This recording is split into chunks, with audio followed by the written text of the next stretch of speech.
Next layout, I'm going to show how we can turn some chipboard letters into a really neat title.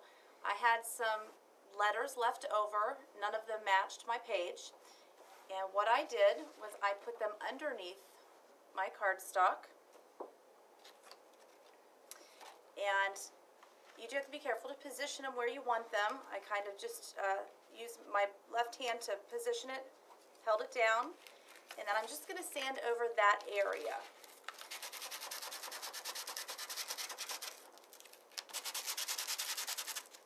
And you can see the image is now coming through. So you have the S coming through, and now the black letter that didn't match doesn't matter because I just used it underneath, and then it shows through because of the core color. To pull in more color from the pattern paper, I chose to use a strip of the vintage paper.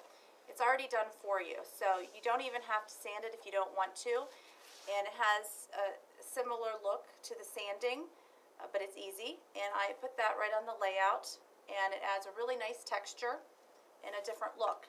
I also took my photo mat and distressed the edges.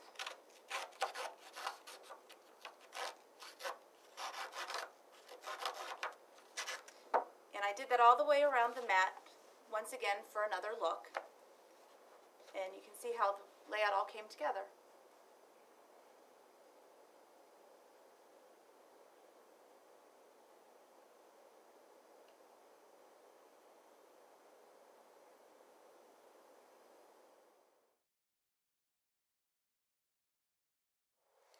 On this layout, I used a lot of distressing with the paper this time. I love the distress look. I love inking and that type of thing, and what makes this paper really, really cool is that you can do that just by sanding and bringing out another color within the paper. So I used the darker brown as my base paper on the bottom, and all I did was very lightly sand it around the edges, focusing more on the ends at first, just to make sure that that core color came through nice and bright, and then would at times go in towards the center a little bit.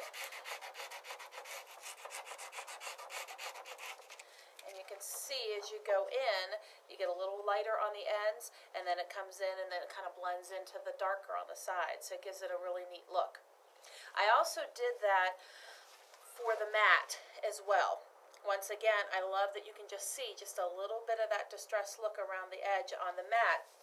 So same thing, just a different color of paper, just sand a little bit closer to the edge to make it come out, stand out a little bit more if you want it a little lighter. And then you can sand less as you go in so that you get that nice little edge on your paper.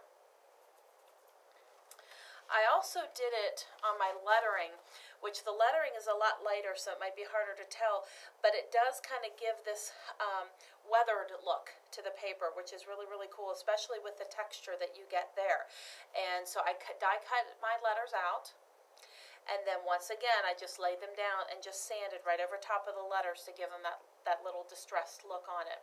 And the last thing I did with the browns, the tans, is I took my piece that I did my journaling on, and before I ran it through the printer, I actually distressed that whole entire piece.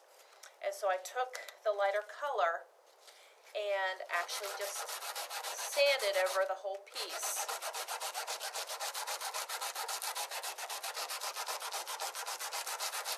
Until some of the lighter color started to come through, as you can see there. So it gives it a different look.